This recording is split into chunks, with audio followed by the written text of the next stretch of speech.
So the President and the First Lady continue to grieve the lives lost and livelihoods destroyed by the tragic wildfires that are burning communities in Southern California to the ground.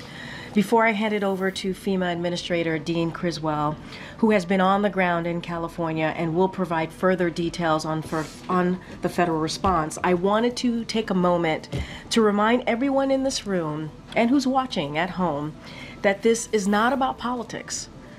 This is about people. This is about humanity. People who have literally lost everything. Homes, schools, and businesses, entire communities burnt to the ground. Treasured artifacts like personal photos, precious family heirlooms, and other priceless belongings all reduced to rubble. And I know there's many of you, your colleagues out there, who are on the ground trying to cover all of the disastrous moments that we're seeing on the ground with this event. And I hope you all are being safe out there. We need to be thinking about Californians, their priorities, and how we can all come together to support them. From Maui to North Carolina to California, we have seen that these disasters do not discriminate. So it is on all of us to show these people, to show folks in California, some compassion as they are reckoning with an unimaginable disaster. While nothing can bring back what many have lost, the President and his administration are continuing to use every tool at our disposal to help fight these fires and ensure that the communities impacted are able to recover. The President has received regular briefings on the fires, and at his direction, his team has been in constant contact with their state and local counterparts from the day the fire started.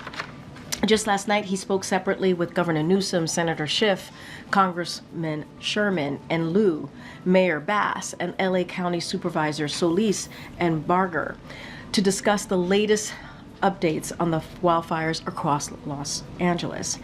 And earlier this week, the President was in California, where he received briefings from personnel on the ground and met with firefighters who are on the front lines of this response to ensure they have the resources they need.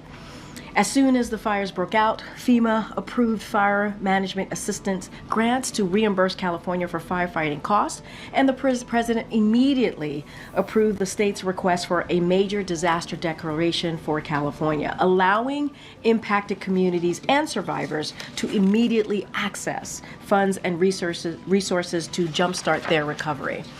As you just heard from the President moments ago, we have made some progress over the last 24 hours. Overnight, local, state, and federal firefighters partially contained some of the largest wildfires. There is still a long way to go, but we will continue to be with the people of California every step of the way. Other actions the Biden-Harris administration has taken is to support local firefighting efforts include 5 U.S. Forest Service large air tankers operating in Southern California with an additional tanker en route, over 20 federal firefighting helicopters performing operations in the area in support of state and local firefighters. Additionally, 2 air firefighting system units are being deployed from each of the California and Nevada National Guards, and 10 Navy helicopters with water buckets are en route from San Diego. And Colorado is providing assistance from the mobilization of aviation assets as well as fielding of 50 engine companies to assist with firefighting on the ground. As always, we stand ready to provide further support as needed, and we urge residents in the affected areas to remain vigilant and heed the warnings of local officials, especially if you have been ordered to evacuate. And to everyone impacted by this tragedy, please remember that we see you, we are with you, and we will do everything within our power to get you the help that you need.